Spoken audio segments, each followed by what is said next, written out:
Welcome to Sweet Life Beat Life. We hope this video helps. You're on a call and want louder media audio? Start immediately. First, place or accept the call. Make sure your phone is unlocked and the screen is active. Once done, open Control Center. You need an output that lets media play loudly, so prepare to switch to speaker or a Bluetooth headset. Do this now. It's the first actionable step toward louder media while the call is ongoing. Now change the audio routing. This is the crucial middle step.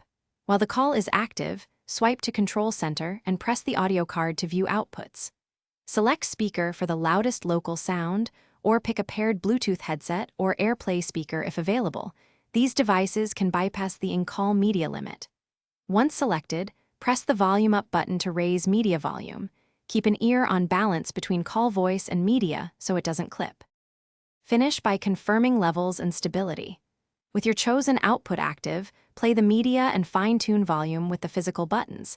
Make small increments to avoid distortion.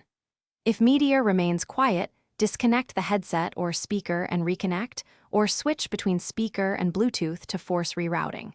If problems persist, end and redial the call, toggle Bluetooth in settings, or reboot the iPhone. These steps usually clear stubborn routing or software glitches. Thanks for watching. Consider subscribing if we helped you.